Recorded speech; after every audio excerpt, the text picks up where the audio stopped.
Here is part one written in simple, natural English, around 1,700 words. With an engaging and human-centric tone.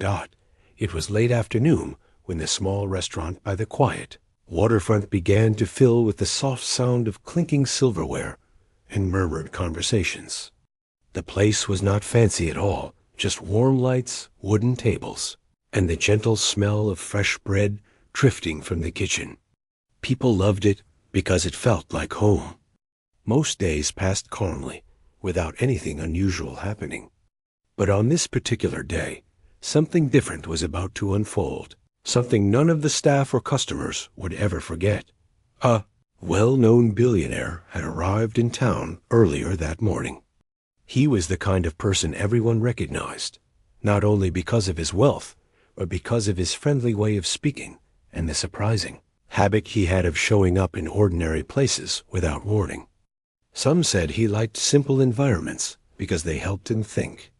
Others said he was just unpredictable, always doing something nobody expected. Whatever the truth was, he had ended up at this small restaurant. He sat at a corner table near the window, dressed in a light jacket and plain shirt, looking more like a traveler than someone who appeared on magazine covers. A few customers recognized him, but tried not to stare. The staff whispered among themselves, but kept working. They didn't want to make him uncomfortable. After all, famous or not, he was still a customer. One of the waitresses on duty that day was a young woman who worked the busiest shifts without ever complaining. She was quiet, always polite, and moved with quick but gentle steps. She usually avoided attention, and most customers barely noticed her beyond her warm smile. What no one there knew was that she carried a past she rarely talked about, a past filled with music, long hours of practice, and dreams she once held close. She noticed the billionaire only because her coworkers kept glancing over at him. She didn't react much.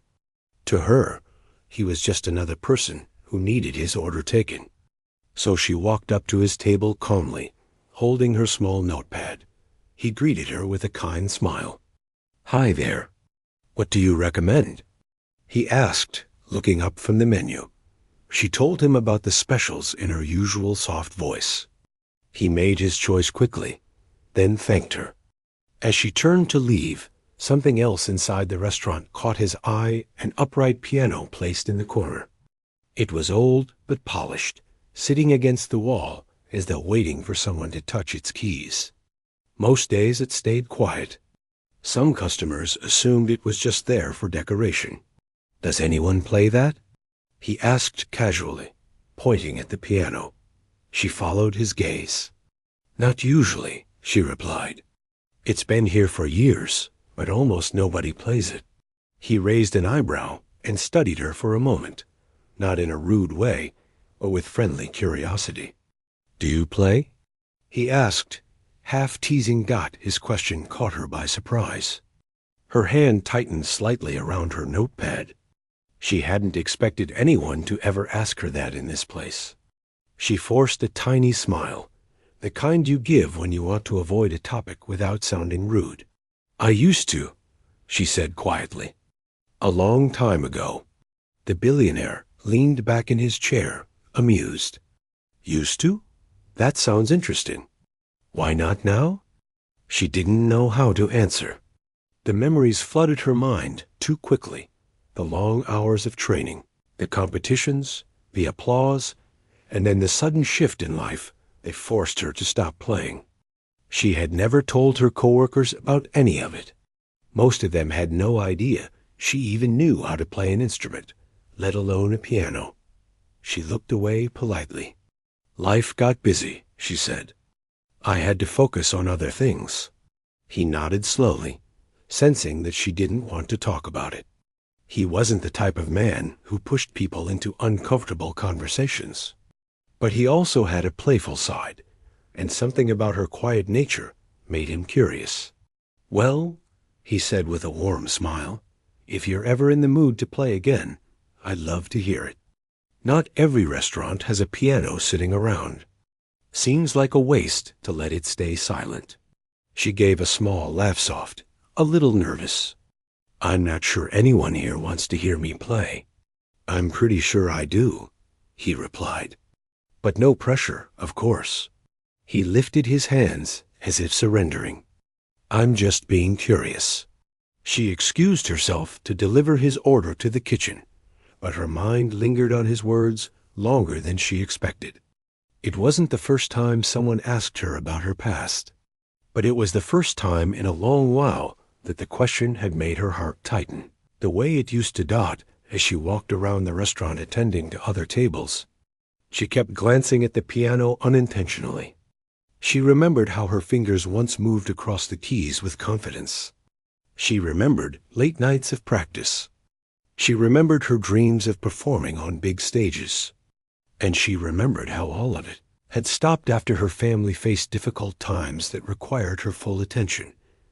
Back then, she hadn't wanted to give up. She had planned to return to the piano eventually. But life kept moving, responsibilities kept growing, and the music slowly faded from her daily routine. The longer she stayed away, the more distant it felt.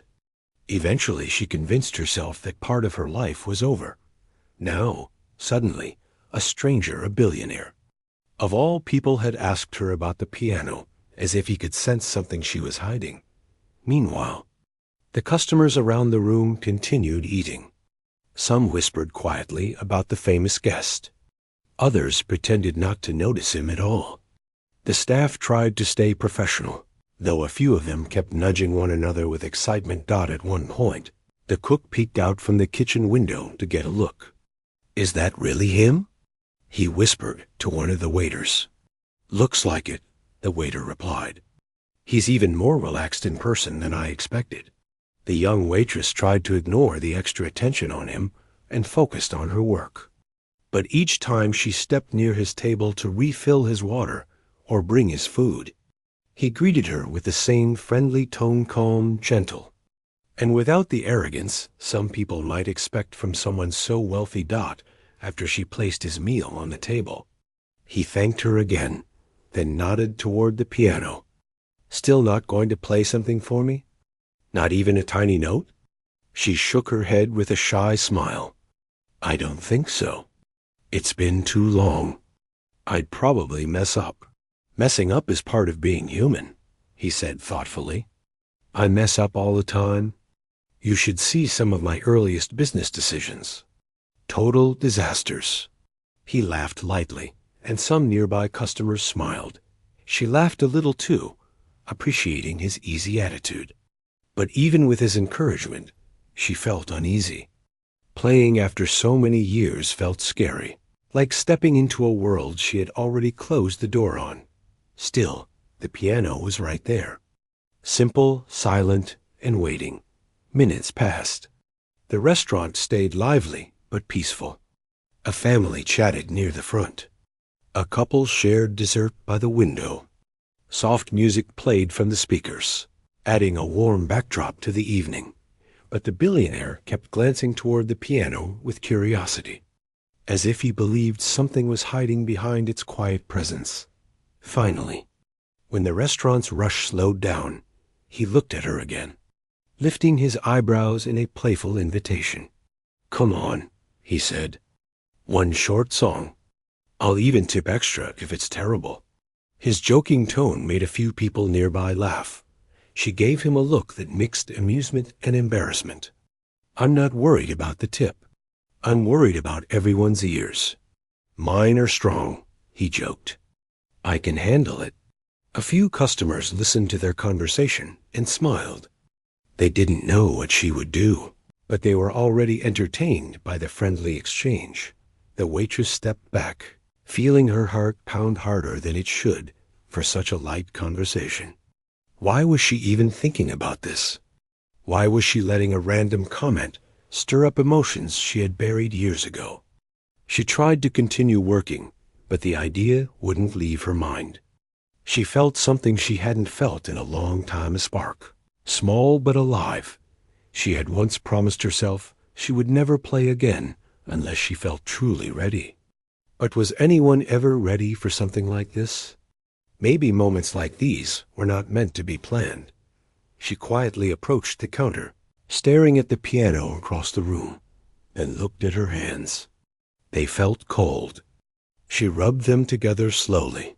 "Are you okay?" one of her coworkers asked. She nodded. "Yes, just thinking. About the piano thing?" The coworker whispered with a grin. She sighed. "Something like that. You should do it," the coworker encouraged. "I bet you're better than you think. And honestly, it'd be fun. Fun for everyone except me," she answered, though she smiled. Her coworker nudged her gently. "You never talk about your life outside work. If you used to play, then show us. What's the harm in trying? It's just a friendly moment." She considered the words. Maybe her coworker was right. People here weren't judges or critics. They were everyday customers who wanted a good meal and a pleasant evening. And the billionaire's request wasn't unkind. It was lighthearted, nothing more. She took a slow breath. Maybe it wouldn't be the end of the world if she touched the piano keys again. Maybe it was time to see what remained of the person she once was. But she still wasn't sure. As she stood there lost in thought.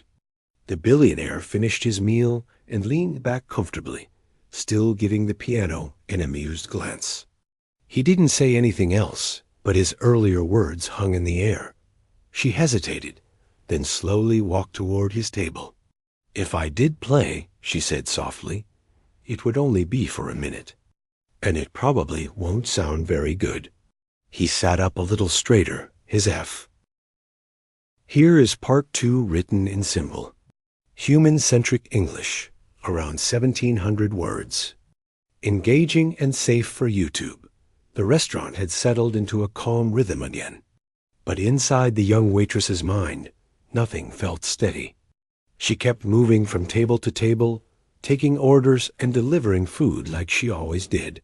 Yet her thoughts kept drifting back to the piano in the corner. Every time she passed it, a quiet ache stirred inside her, the kind that never fully went away. She hadn't touched a piano in years.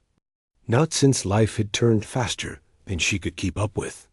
It wasn't because she lost interest or talent. It was because everything she once planned for herself had been pushed aside by something bigger, her family. As she leaned against the counter, waiting for the next plate to be ready, she found herself thinking back to the days when music was the center of her world. Back then, her mornings started with warm-up exercises, and her nights ended with sheet music scattered across her bedroom floor. Her teachers used to tell her she had something rare, something gentle, yet powerful.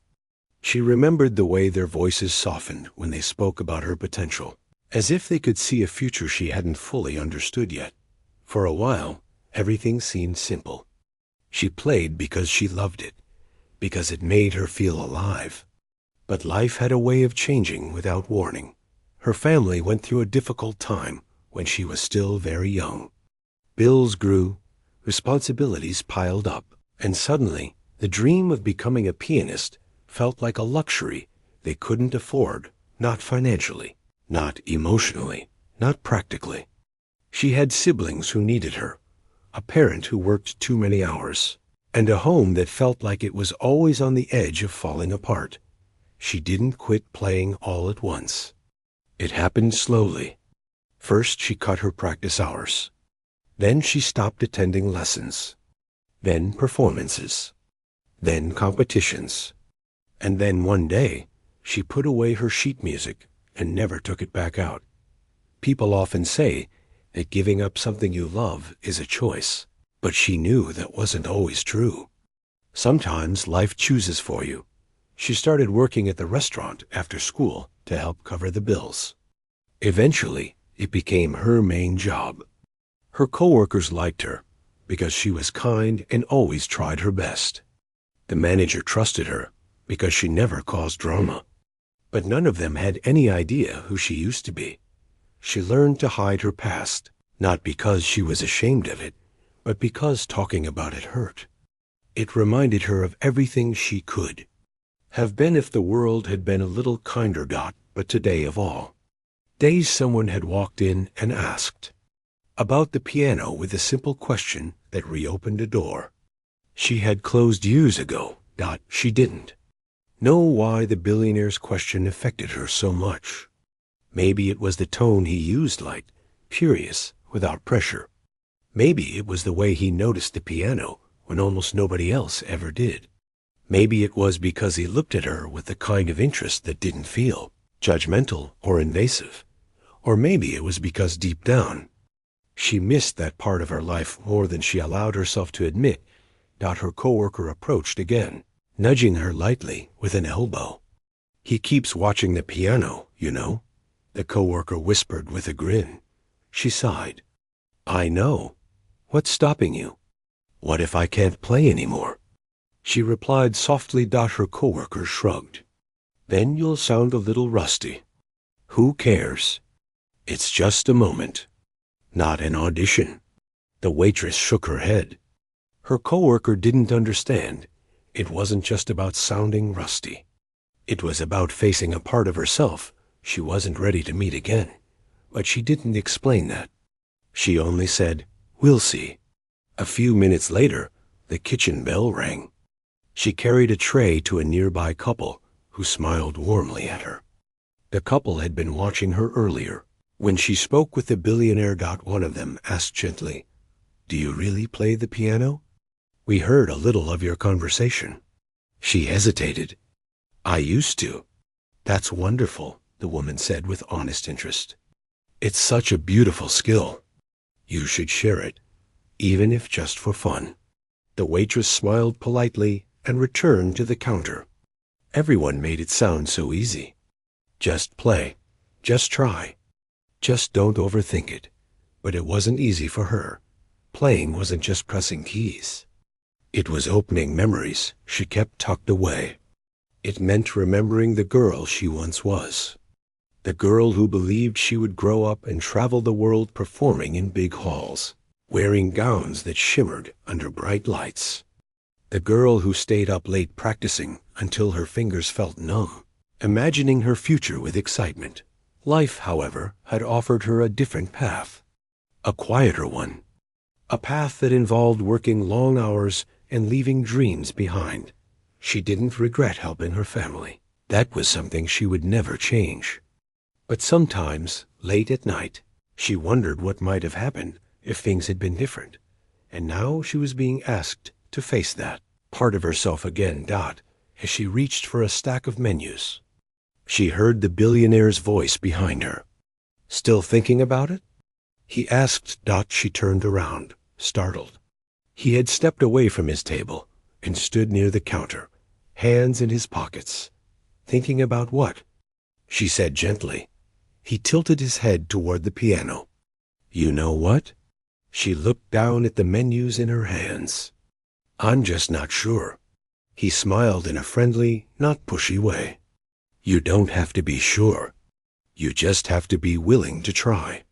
She appreciated that he wasn't trying to pressure her, just offering encouragement. Still, the thought of playing in front of a room full of people, even if they were busy eating, made her stomach twist. "I really haven't played in years," she admitted. "I might not remember anything." He shrugged lightly. "So play a simple tune. Something easy. Something you liked when you were younger." His words carried no judgment, only kindness. She felt a mix of fear and warmth. It had been so long since anyone had spoken to her about music. It almost felt like hearing her own voice from years ago. The billionaire glanced at his watch. "I'm in no rush," he said with a soft laugh. "I've had a long morning. I could use something relaxing." She gave a small, nervous smile. "I don't know if relaxing is what you'll get." "Even better," he joked. "A surprise performance." Her heart thumped again. Everyone kept making it sound fun. But she knew this wasn't fun for her. It was frightening. Still, something in his tone touched her. Something about the way he was talking to her made her feel seen, not just as a waitress, but as a person with a story. When he returned to his table, she watched him sit back comfortably. He wasn't staring at her anymore. He wasn't waiting expectantly. He wasn't doing anything that made her feel pressured. He just settled in like someone enjoying a peaceful moment. That alone made her chest feel warm. The shift slowed down. A few customers left, creating more space and quiet. The piano sat alone, its surface reflecting the soft lights of the restaurant. Its keys were dusty, but the instrument looked patient, as if it had been waiting all along. She stood beside the counter, staring at it. She remembered her first piano teacher, an older woman who smelled faintly of lavender. The teacher used to tell her, "The piano doesn't judge you. It only answers you." That sentence echoed in her mind. Now her coworker approached again, this time with a milkshake in hand. "If you do play," the coworker whispered, "I'll give you this for free." She laughed quietly. "Bribery?" "Absolutely," the coworker answered. She shook her head, smiling more than before. "You're all too much." Another coworker, who had overheard, added, "Come on. It'll make the night special." Special. That word landed softly on her heart. She wasn't used to being the center of anything. She lived quietly, worked hard, and kept her dreams tucked away. But maybe, just maybe, it wouldn't hurt to take a chance. She wiped her palms on her apron, breathing slowly. Every part of her was nervous. Her hands trembled. Her knees felt unsteady. But at the same time, there was a tiny spark inside her, warming her from within. She had buried her love for music long ago. But love didn't disappear. It simply waited. The restaurant had grown quieter now, with only a soft hum of conversation. The lights glowed warmly across the wooden walls. The air seemed still and patient. The billionaire looked up again and met her eyes briefly. Not with expectation, just with a gentle smile, as if saying, "Whenever you're ready." She felt her throat tighten. One step. That was all she needed to take. Just one step toward the piano. But her legs wouldn't move. Not yet. Instead, she closed her eyes for a moment and pictured her younger self sitting at a grand piano. Feet barely touching the ground, eyes full of hope. That version of her would have run to the piano without hesitation. She opened her eyes again. She wasn't that girl anymore. But maybe she could still find a piece of her. She took a slow breath and finally let her feet move.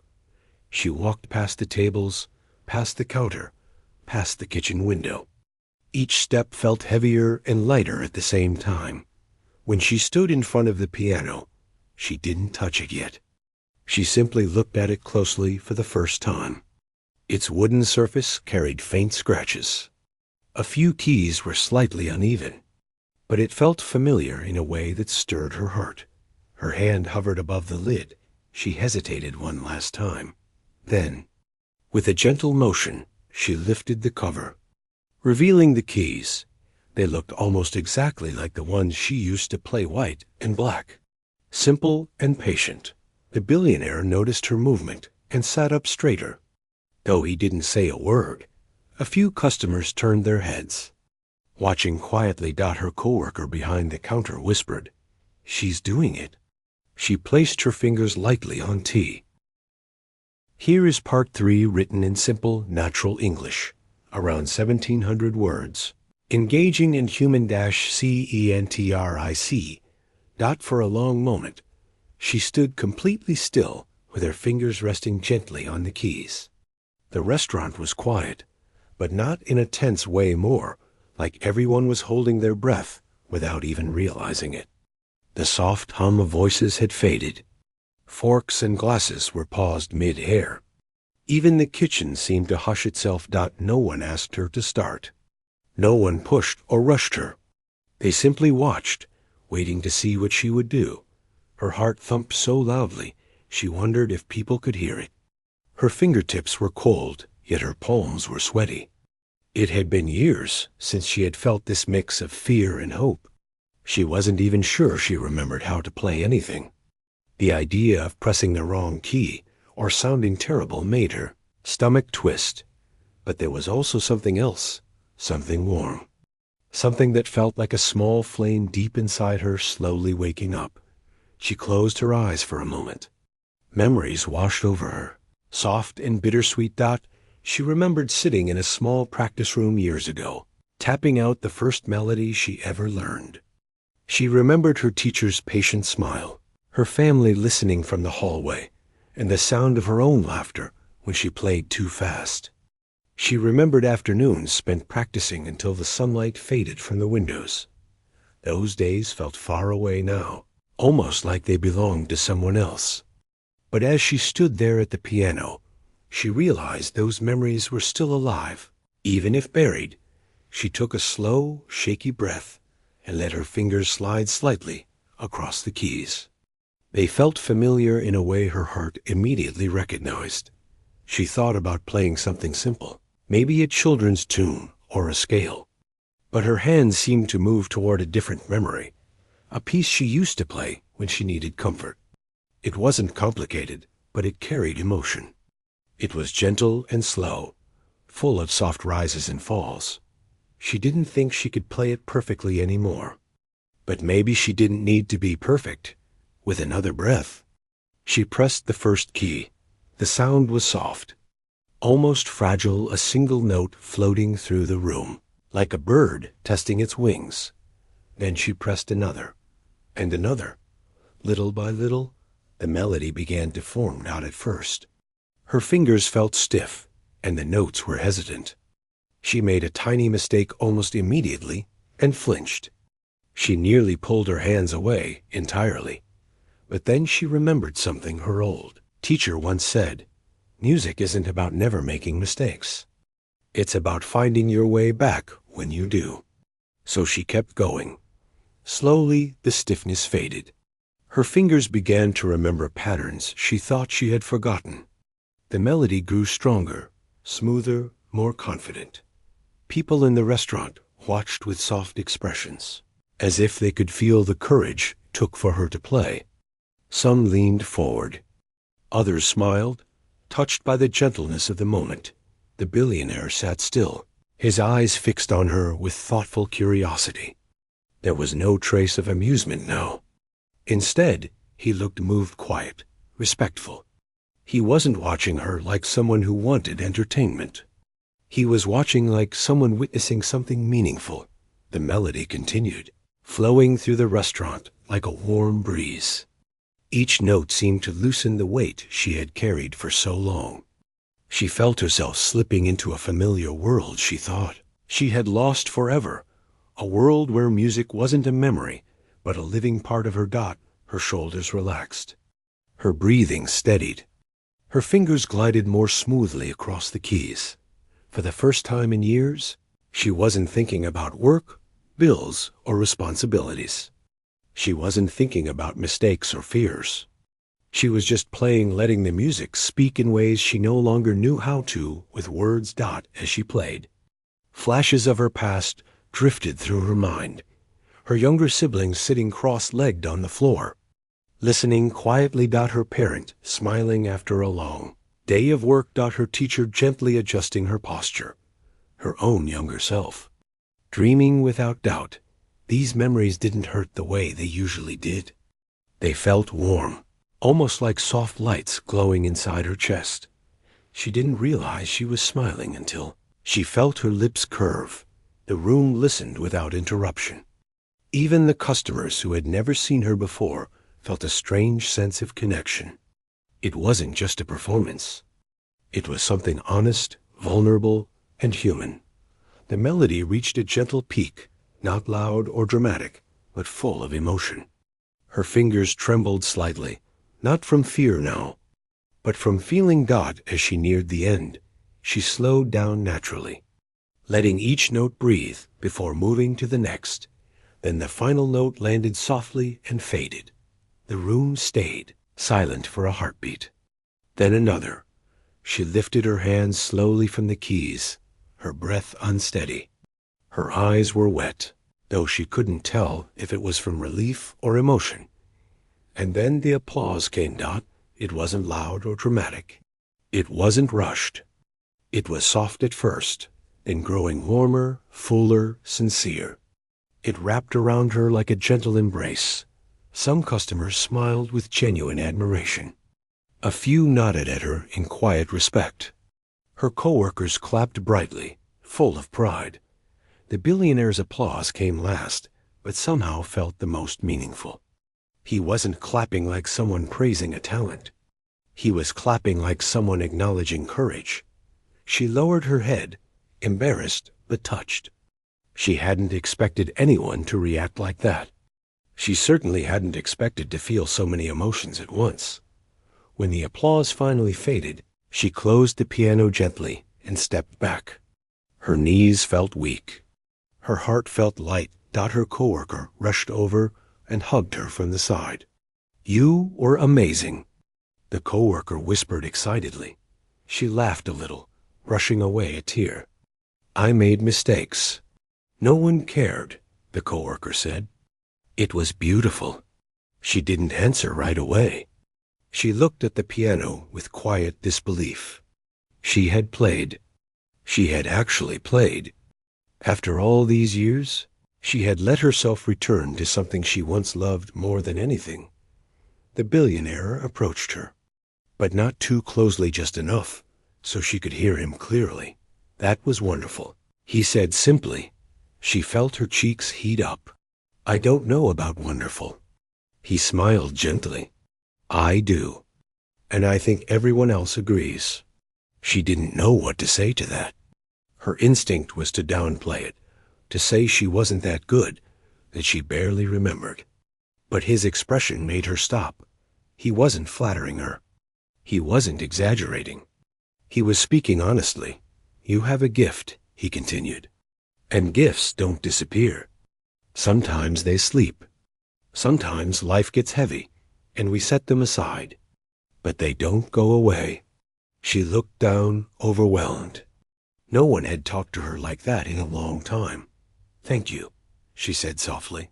He nodded. "Do you play often?" She shook her head. "Not anymore. I had to stop years ago. Things were complicated." He didn't pry. He didn't ask for details. He simply nodded with understanding. "Well," he said, "if this is what you sound like after years without practice, I can only imagine what you were like back then." She gave a shy smile. "I was better. Much better." "I believe that," he said warmly. "But even today, you move people. That's not something training alone can teach."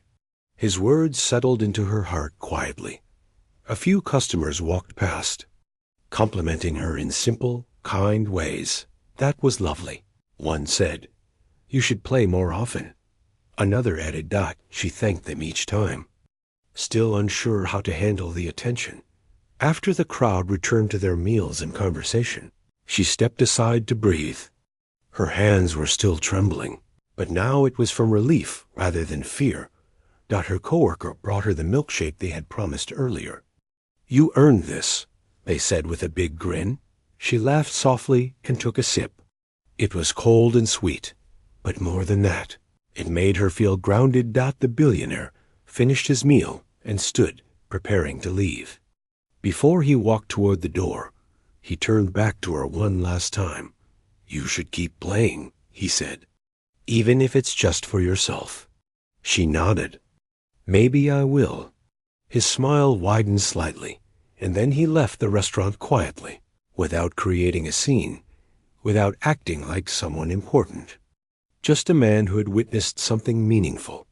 After he was gone, the restaurant slowly returned to normal. The noise picked up. Customers continued eating. The kitchen got busy again, but she didn't feel normal. Something inside her had shifted. She sat on a stool behind the counter, staring at her hands. For so long, she had convinced herself that music was a part of her past, that her dreams belonged to another lifetime, that she had made peace with letting go. But now she knew the truth. She hadn't let go. She had only been waiting for a reason to return. As she sat there, she felt a soft warmth in her chest, a feeling she hadn't experienced in years. Hope, the loud, overwhelming kind that made big promises. But a small, quiet hope. The kind that whispered instead of shouted. Maybe this wasn't the end of her music. Maybe it was the beginning of something new.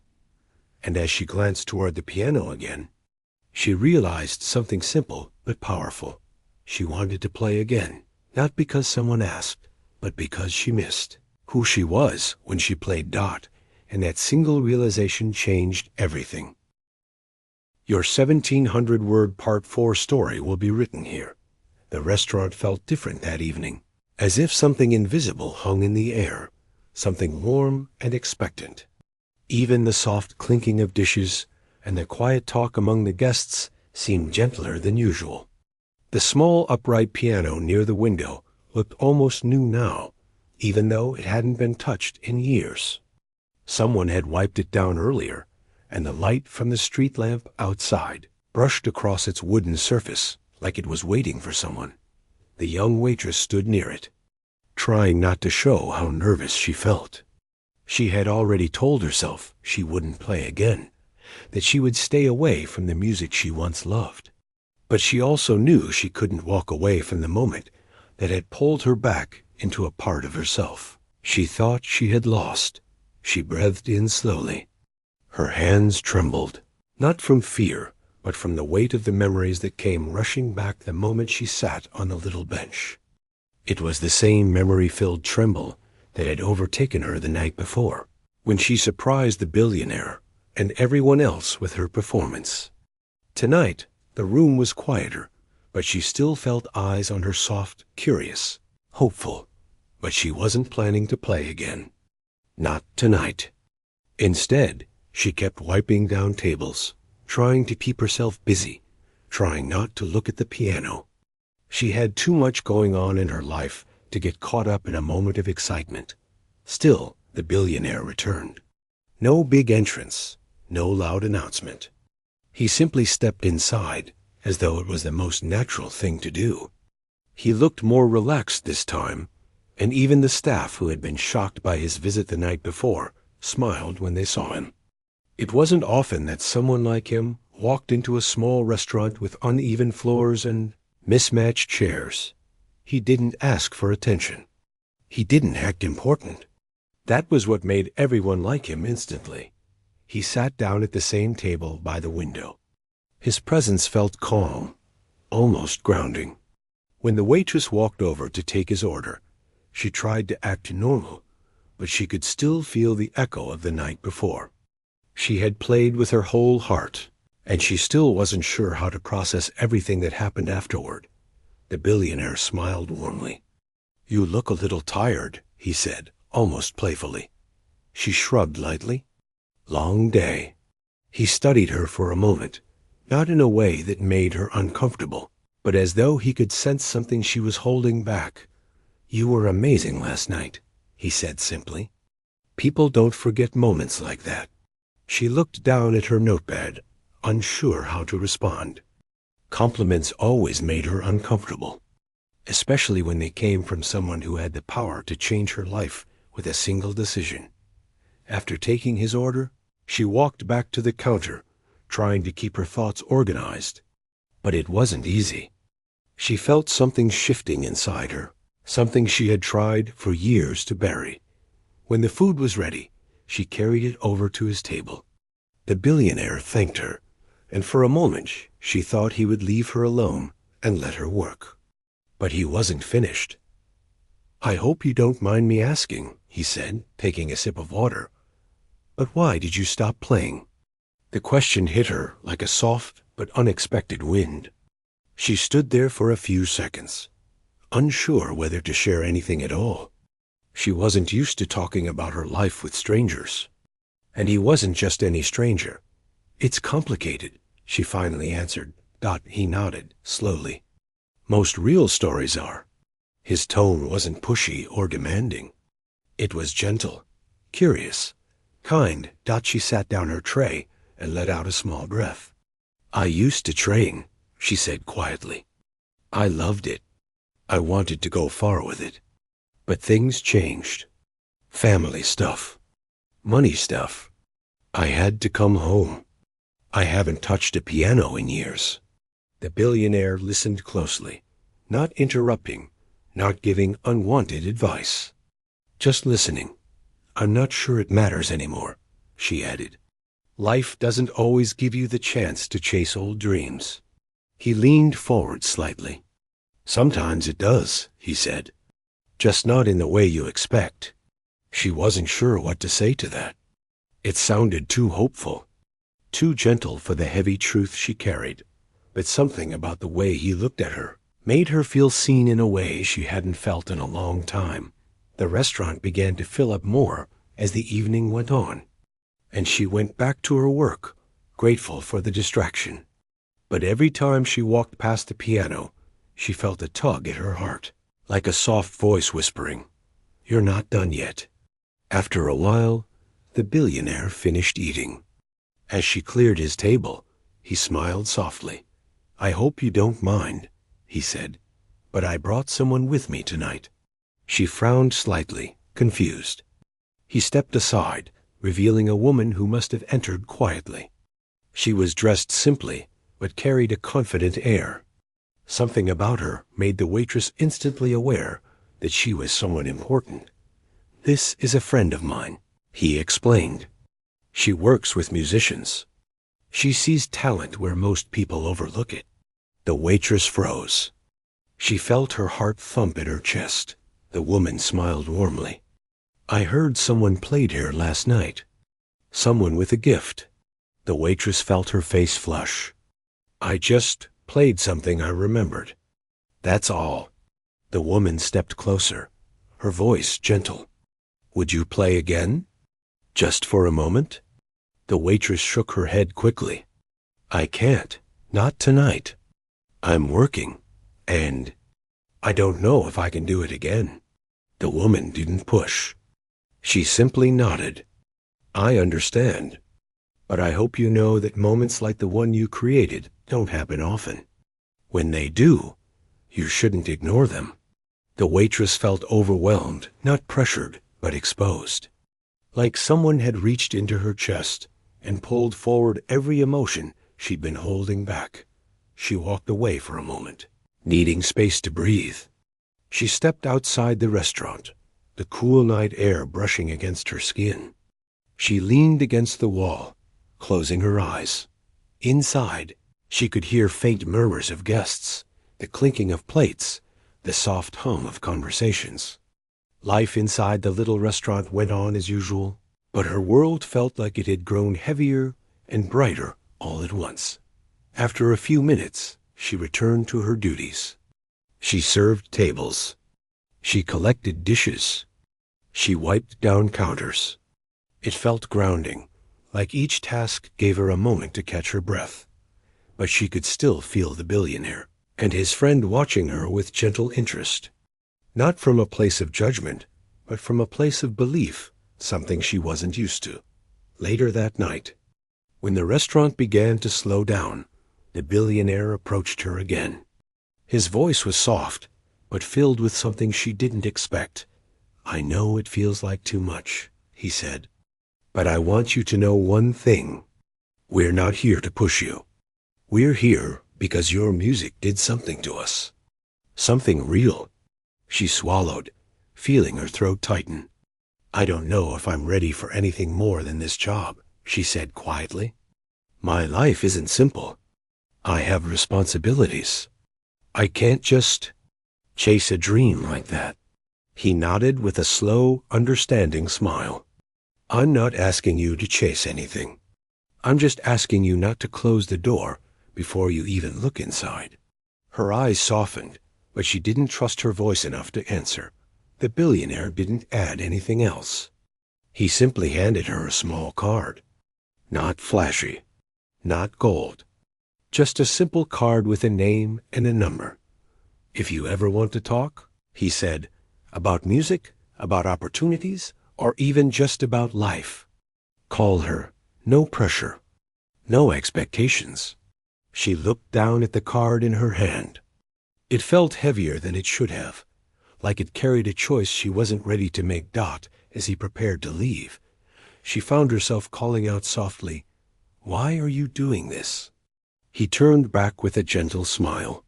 "Because I've learned that real talent often hides in the quietest places, and I don't want to walk away from something genuine."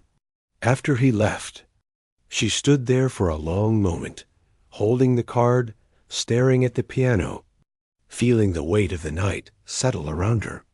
She wasn't sure what would happen next, but for the first time in years, she felt something she thought she had lost. Hope. Your 1700-word Part 5 story will be written here. The night after the billionaire left the small restaurant, the young waitress barely slept. She lay in her tiny bedroom, staring at the ceiling, listening to the sounds of her siblings sleeping in the next room. The card the billionaire had handed her sat on her bedside table. Every now and then she would glance at it, as if expecting it to change, as if she would wait to find it was all a dream. But it wasn't a dream. The card was still there. The offer was still real. And that was exactly what scared her. The next morning, she went to work as usual. She tied her apron. She wiped down the tables. She set up the drink station. Everything looked the same, yet she felt different inside, as if someone had tapped lightly on a door she had locked years ago. When her coworker asked if she was okay, she simply nodded and gave a small smile. She didn't know how to explain something she didn't understand herself. Later in the day, while she was preparing a tray of drinks, her boss walked by and paused. "You were incredible the other night," he said softly. "People are still talking about it." She lowered her eyes, embarrassed. "It was just one song." He shook his head. "Sometimes one song is enough to remind people what beauty sounds like." His words stayed with her for the rest of the morning.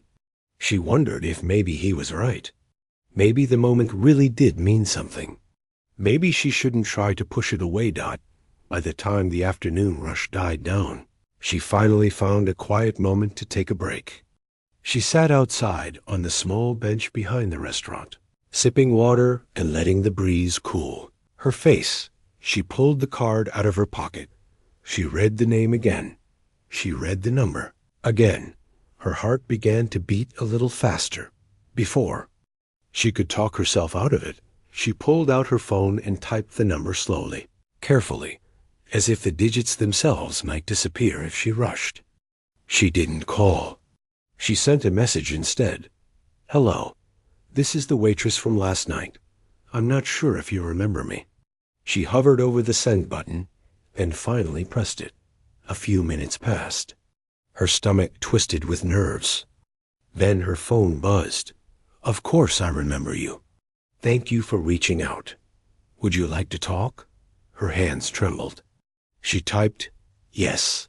Moments later, the phone rang. She answered quietly. "Hello?"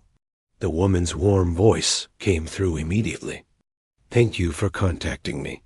I didn't want to pressure you. I just wanted you to know the door is open, if you ever want to walk through it." The waitress hesitated. "I'm not sure what I want yet." "That's okay," the woman said gently. "We can start small. I'd like to hear more about your background. No commitments, no pressure, just a conversation." The waitress exhaled slowly, relieved. "All right." They talked for nearly half an hour. She explained how she used to train at a local music school before family problems forced her to leave. She explained how she had tried to practice at home, but lost her drive when life became too heavy. The woman listened carefully, asking thoughtful questions, never judgmental. "You still have it," the woman said softly. "I heard the way you played. That doesn't disappear. It just waits." The waitress breathed in, unsure whether to believe her. When the call ended, she felt lighter. Scared, but hopeful. The next afternoon, she received another message. "If you're willing, I'd like to meet you for a short session." Not an audition. Just to hear how you play when you're comfortable. Her first instinct was to say no. She didn't feel ready. She didn't feel strong enough. But then she remembered the feeling. she had while playing the other night, the feeling of becoming herself again. She typed back, "Okay." They arranged a time. They arranged a place, an old rehearsal studio the woman used regularly when scouting for new programs. On the morning of the meeting, the waitress woke early. She helped her siblings get ready for school. She cleaned the apartment. She tried to calm her nerves, but nothing worked. Finally, she stood in front of the mirror, smoothing out her simple shirt, tying her hair back. She didn't have fancy clothes. She didn't have makeup to hide the tiredness under her eyes. But she had honesty, and she hoped it was enough. The rehearsal studio was a small building tucked between two larger shops. She stood outside for a moment before entering, breathing through the nerves that tightened her chest. Inside, the woman greeted her with a warm smile. "I'm so glad you came." The room was quiet, filled with a few chairs, a stack of music books, and a large piano that looked far more polished and impressive than the one in the restaurant. Her heart fluttered. "Take your time," the woman said gently. "There's no rush." The waitress nodded and approached the piano. Her fingers hovered above the keys, trembling just as they had the night. She played at the restaurant. She took a deep breath. She played. This time, it wasn't a performance for a room full of strangers. It wasn't a sudden request from a billionaire. It wasn't a moment of surprise. It was just her. The notes began quietly, unsure at first, but as she continued, her confidence grew. The room filled with soft, warm sound. Her shoulders relaxed. Her breathing steadied. She forgot the world outside. She forgot her worries. She forgot everything except the music that flowed through her. When she finished, she looked up nervously. The woman was smiling, her eyes shining with emotion. "You have something special," she said softly. "Something rare. I would like to help you." The waitress swallowed. "Help me how?" "We have a program," the woman explained. "A scholarship for musicians who stopped training due to life circumstances. It covers lessons, coaching, even performance opportunities. I think you would be a perfect candidate." The waitress's breath caught. "A scholarship? But I'm not sure I deserve something like that." The woman stepped closer, her expression gentle but firm. "Deserving isn't the question. Ability is. Heart is. And you have both." The waitress felt her eyes sting with sudden emotion. She blinked quickly, trying to steady herself. "Take a few days to think about it," the woman said. "There's no deadline. No rush, just possibility." As the waitress left the studio, she felt lighter and heavier at the same time. The future seemed frightening, but it also seemed possible in a way she hadn't felt in years. When she returned home, her siblings greeted her loudly, asking how her day was. She smiled and sat with them, helping with homework, preparing dinner, laughing when they made jokes. Life felt normal again. But beneath the surface, something had changed. That night, after everyone had gone to bed, she sat alone at the kitchen table with the scholarship pamphlet the woman had given her. She read every word twice. Some parts made her excited. Others terrified her. She knew taking the scholarship would mean real commitment. It would mean balancing work, home, and training. It would mean letting go of fear. But it would also mean opening the door to a future she thought she had lost. Then she remembered the billionaire's words. "I'm just asking you not to close the door before you even look inside." Her heart warmed. The next morning before work, she sent the message. "I want to accept the scholarship." A reply came almost instantly. "I'm proud of you. Let's begin." For the first time in years, she felt herself moving toward a future she wanted, not because someone pushed her, but because someone believed in her, and because she was finally learning to believe in herself. The journey back to town was quiet, filled with the weight of the discovery they had just made. The chest was now safely in their hands, but it felt as though it contained more than just objects and letters. It held the essence of a long-forgotten story, a story that had been waiting to be uncovered for decades. The group walked in a slow procession, their steps almost synchronized, as if they were all aware that this moment would change everything. The town of Briar Hill seemed unchanged as they made their way back through the streets. The old buildings, the quiet homes, and the familiar faces all looked the same as they had before the mystery began. But for those who had uncovered the secret of the piano, everything felt different. The weight of the past hung in the air, and the knowledge they carried with them now felt like a thread that connected the present with a forgotten time. When they returned to the hall, they carefully set the chest down in the center of the room. The piano sat in the corner, looking as unassuming as ever, but it was no longer just an old instrument. It was part of a bigger story, and now everyone in the town would know it. As the group gathered around the chest, the historian felt a wave of emotion. She had always been drawn to the past, to the stories that people had left behind, but this was different. This wasn't just an old document or an artifact. It was a piece of the town's soul. The piano, the letters, and the photograph were all part of a deeper connection, a bond that had been lost but now had been found again. Someone in the group spoke first. "We need to share this with the town. Everyone needs to know what we've uncovered." There was a moment of hesitation, as if everyone was thinking the same thing. This was a story that belonged to the whole town, not just the small group who had stumbled upon it. But sharing it also meant revealing something that might change how people saw their town, how they saw themselves. "Do you think they'll understand?" someone asked. "I don't know," the historian replied. "But this is part of our history. It's something that has been hidden for too long." And with that, they made the decision. It was time to tell the story. The group spent the next few days preparing. They wanted to make sure the story was told right. The chest, the letters, and the photograph would be displayed in the town hall for everyone to see. They would invite everyone, families, elders, even the children, to come and learn about the forgotten history that had been buried under layers of time. The piano would remain in its corner, now a symbol of connection between past and present. As the evening approached, the townspeople began to gather. The hall filled with murmurs of curiosity. Some had heard whispers about what had been found, but most of them had no idea what the group was about to reveal. The historian, standing at the front of the room, looked out at the faces in the crowd.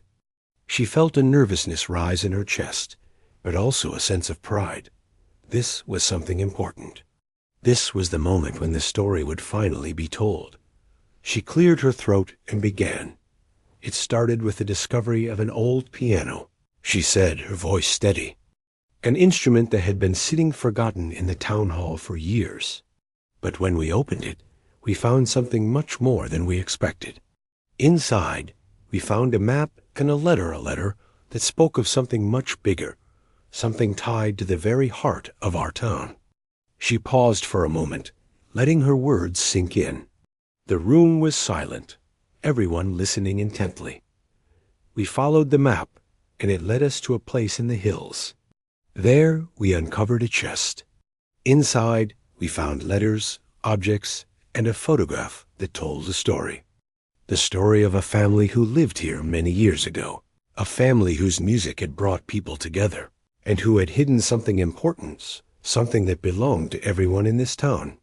The historian then explained everything they had, discovered the mysterious family, the piano, and the significance of the symbol they had seen everywhere. She spoke of the photograph, the woman and the man who had been part of the family, and how they had left behind a legacy that had been passed down through generations. The townspeople listened in stunned silence. It was a story unlike any they had ever heard before, a story that connected them to a past they had no idea existed. There were whispers, nods of recognition, and a few tears in the crowd. The historian's words had opened a door to something they had never fully understood. "We don't know everything," she said as she finished her story. "But what we do know is that the piano, the music, and the family were all part of something bigger. They were trying to create a bond, something that would help people understand where they came from. And now, it's our turn to carry that legacy forward. The room was still for a moment, as if everyone was absorbing what they had just heard. Then, someone in the back of the room stood up. It was an elderly man, one of the town's oldest residents. "I remember," he said, his voice shaky but filled with conviction. "I remember the piano. I remember the music." The room fell silent again as the man spoke. He told the crowd about the days when the piano had been played regularly in the town hall, how the music had brought people together. He remembered the family who had once lived here, the family who had been so kind and so full of life. He talked about the piano as if it were a part of his own memories. "I was just a boy back then," he continued, "but I remember the way it felt when the music filled the room. It was like everything was right in the world. And then, one day, they were gone. Nobody ever knew what happened to them. But I always wondered." He trailed off, his voice heavy with the weight of years. The historian stepped forward and placed a hand on his shoulder. "You weren't the only one," she said softly. "None of us knew. But now we do." The man nodded slowly, tears in his eyes. I'm glad that the story is finally being told." The crowd was quiet for a moment, each person processing the story in their own way. The historian looked out at the faces in the crowd, and for the first time, she felt a deep connection to them. The mystery that had been buried for so long was no longer just a secret. It was part of their shared history. And then, someone in the back raised their hand. "What happens now?" they asked. The historian smiled, knowing that the answer was simple. "Now," she said, "we carry the legacy forward. The music, the story, the bond that was created all those years ago. We honor it by remembering and by sharing it with the next generation." As the crowd began to disperse, there was a sense of peace in the air. The mystery had been solved, but it wasn't just the answers that mattered. It was the way the town had come together to uncover the truth. The piano, once forgotten, had now become a symbol of connection, of history, and of the power of music to bring people together. The historian stood in the center of the hall, looking around at the faces of the townspeople. She felt a sense of pride that she had never known before. This wasn't just her story, or the story of the group who had uncovered the mystery. It was the town's story, a story that had been waiting to be told. And with that, the forgotten grand piano, once hidden in the shadows, had finally revealed its secrets. The town of Briar Hill would never be the same again. The mystery had ended, but the legacy would live on forever.